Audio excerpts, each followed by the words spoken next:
Welcome to HITshow, your go-to source for today's leading healthcare business headlines. I'm your host, Ida Klein. Today on HITshow, the administration expands access to catastrophic ACA plans, hospital closures accelerate across the nation, and investors snap up a shuttered hospital for just $1 million.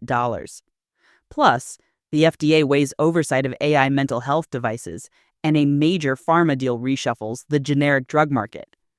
And we'll close with insights from Fierce Pharma Week on how regulatory firewalls are stifling pharmaceutical innovation. We start with a policy move that could reshape hospital payer mix. Xavier Banks has the story. The administration is moving to expand access to catastrophic Affordable Care Act plans intended to soften the blow if enhanced subsidies expire. The expansion allows more consumers to access bare-bones coverage with lower premiums but high deductibles. While designed to keep people insured, hospitals warn this could leave them treating more under-insured patients who struggle to pay out-of-pocket costs before reaching their deductible limits. Xavier, what's the hospital concern here? Catastrophic plans typically have deductibles of several $1,000s. Patients might delay care or be unable to pay for services, potentially increasing charity care and bad debt for health systems. Thanks, Xavier. A hospital closure leads to a bargain basement sale. Logan Stokes reports. Investors have purchased the shuttered Taylor Hospital, a former Crozer Health affiliate, for just $1 million. The closure and subsequent fire sale underscores how distressed hospital assets are being repositioned in today's market. The deal raises questions about regional capacity gaps and whether new ownership can successfully restart operations in a market that proved challenging for the previous operators. Logan, what does this signal about the distressed hospital market? It shows there's investor appetite for hospital assets at the right price, Ida. But the real test is whether these buyers can solve the fundamental economics that led to closure in the first place. Thanks, Logan. That sale comes as hospital closures are surging nationwide. Teresa Vaughn has the analysis. A new deep dive from Becker shows 2025 hospital closures are on pace to surpass last year's total. Medicaid payment dynamics and persistent workforce pressures are driving the surge, with rural communities bearing the brunt of the impact. The data reveals a troubling acceleration in facility shutdowns, particularly affecting safety net hospitals that serve vulnerable populations. Analysts point to inadequate reimbursement rates and staffing costs that continue to outpace revenue growth. Teresa, which regions are seeing the biggest impact? Rural areas are disproportionately affected, Ida.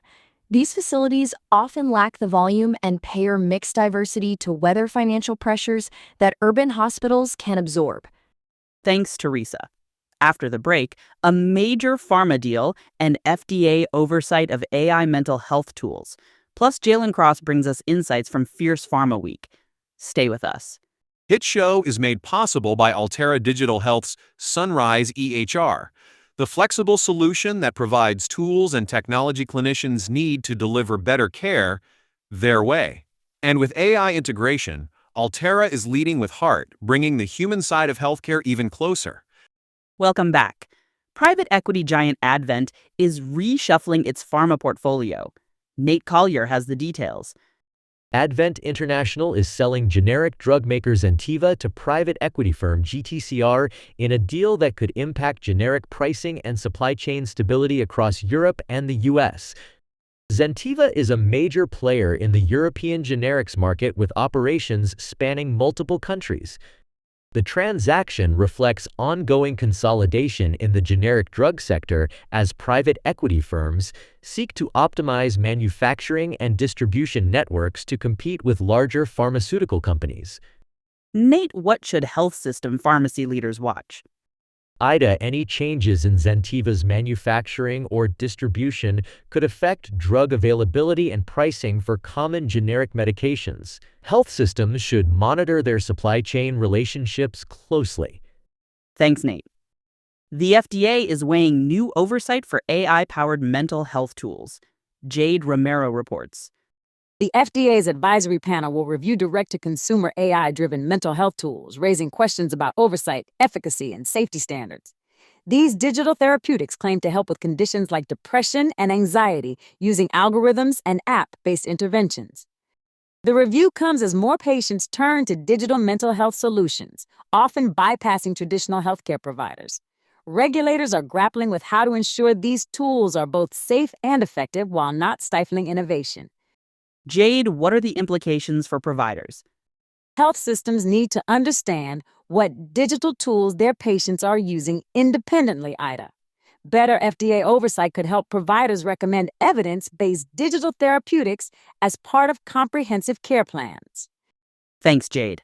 To close today's show, regulatory firewalls in pharma prevent teams from collaborating at work, but industry conferences are changing that. Jalen Cross has more from Fierce Pharma Week. Pharma teams that should be working together often can't even be in the same room. I talked with Jennifer Woods and Zohaib Sheikh from Fierce Pharma Week about breaking down those silos. Jennifer, you combined 4 separate conferences into one event. What's the business case for that?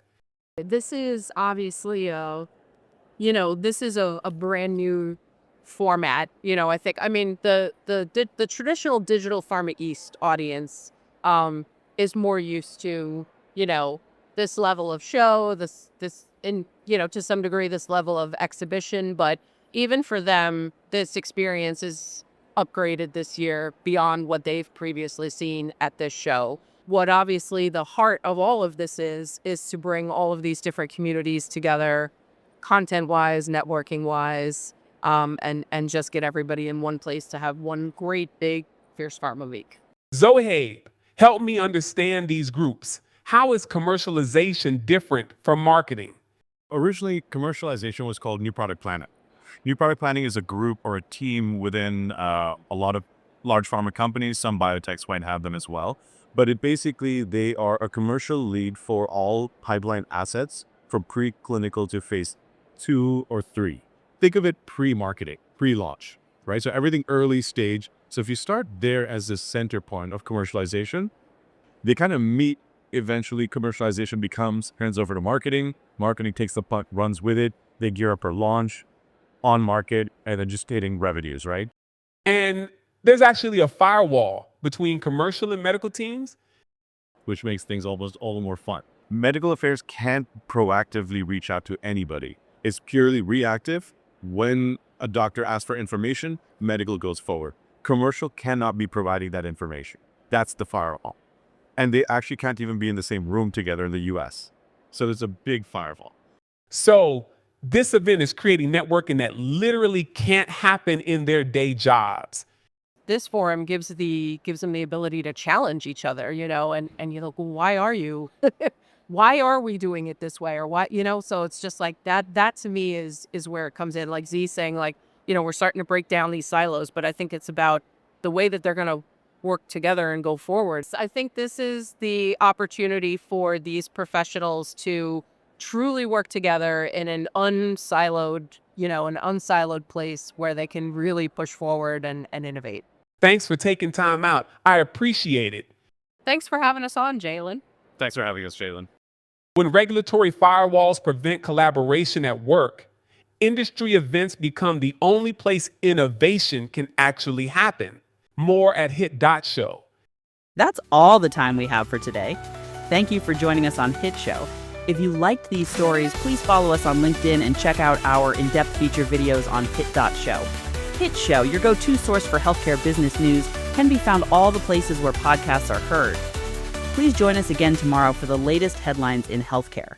HITshow is made possible by Kimchi.